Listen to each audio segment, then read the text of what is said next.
This is part 2 of the Unit 7 test hints. I ran out of time on my recording, sorry. We left off with number 9 last time. We're ready to start number 10. Number 10 says which correlation is most likely a causation. So we need to understand what a causation is.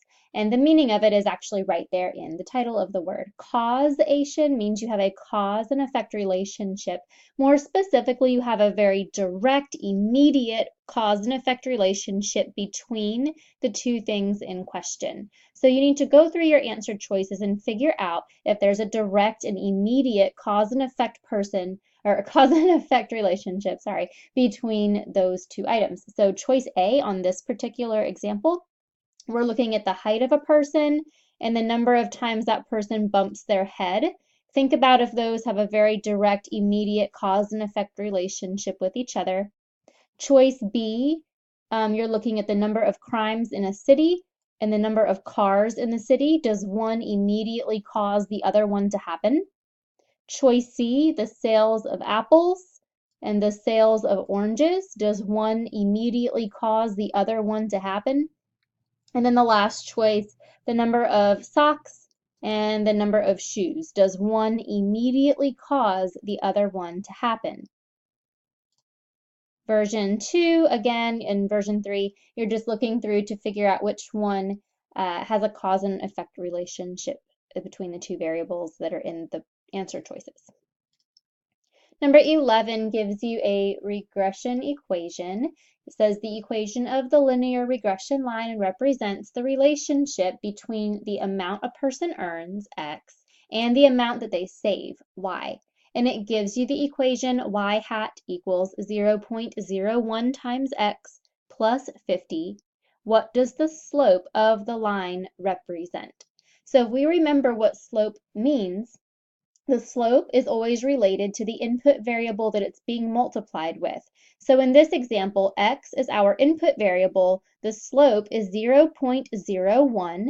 And so I know that that 0.01 is going to be related to x somehow, which we were told is the amount of money that a person earns. It told us what x represents right here. So I need to know which answer choice describes that relationship. 0.01, I know that we are talking about money in this problem, so 0.01, think about what that would look like in money talk, if that's, is that pennies, is it dollars, kind of money does 0.01 represent?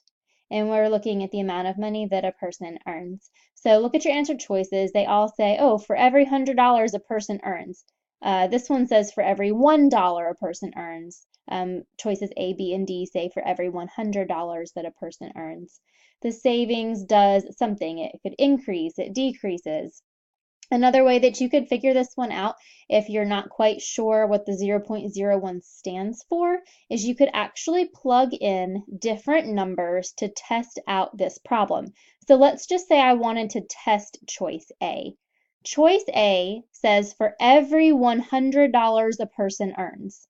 So you could try plugging in multiples of 100 and see what happens. Try plugging in $100. Try plugging in $200. Try plugging in $300 and see what happens to your final answer when you plug in those different values. Does the savings go up by 1 cent? Does the savings go up by $1? Does the savings decrease by $1? And then if you wanted to test out choice C, you can plug in different increments of $1 in the place of x, like try plugging in $1, $2, $3, $4, and just see what happens to the savings. So for these, you can actually just test out the answer choices if trying to interpret the slope from the beginning isn't really quite your thing. You can just test out your answer choices individually. Version 2 and version 3 are similar. You have a slope being multiplied with your input variable. So on version 2, 10 is related to x. So you want to figure out what does that 10 have to do with the number of cars that are washed for charity. And on version 3, 5 halves is your slope. It's related to x, or the number of laps that a person can swim. So figure out how that 5 halves is related to the number of laps that a person can swim. Question 12 says which answer is the best estimate of the correlation coefficient for the variables in the scatter plot. Now on these, you will have to use your imagination a little bit, and you have to kind of see if you were to draw a line that cuts through that data, you want to kind of figure out what shape that line would take. And it's okay to be imaginative. It's okay to just guess a little bit with drawing the line. I'm going to draw a line that I think cuts through the data pretty decently. It doesn't touch every point, but that's okay. So I've got my line here that I just drew, and it kind of takes on the shape of my points, kind of like a constellation in the sky.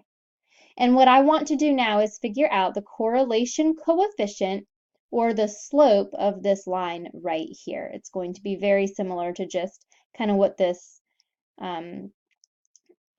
slope would almost be. Is it going to be positive or negative? And then we're going to look at how tight together the points are on that line. So I see that this line goes down from left to right. Since my line goes down from left to right, I can mark out my positive choices because it's not a positive slope. So now I'm down between negative 0.95 or negative 0.5. So 0.95 right here, this negative choice A, is super, super close to negative 1. Negative 1 would show me a perfect negative association, which means all of my dots would be exactly on the line that I drew. I'm seeing that these points are kind of scattered away from the line. They don't all touch the line, so I'm not going to be really close to a perfect negative. I'm going to be somewhere in the middle. So you need to pick the choice, either A or B, that would be closer to the middle of the possible numbers for the correlation coefficient. And then version 2 and version 3 look like this. And your choices, again, are very similar. Just go through, draw you a nice little line that cuts through the data. These all happen to be negative, so you can mark out your positive choices. And you're trying to figure out if your points are really, really close to the line. That means you'll be close to negative 1 for the correlation coefficient. If the points are kind of scattered away from the line, then you're going to have a weaker relationship, a weaker association, and your correlation coefficient will be closer to 0.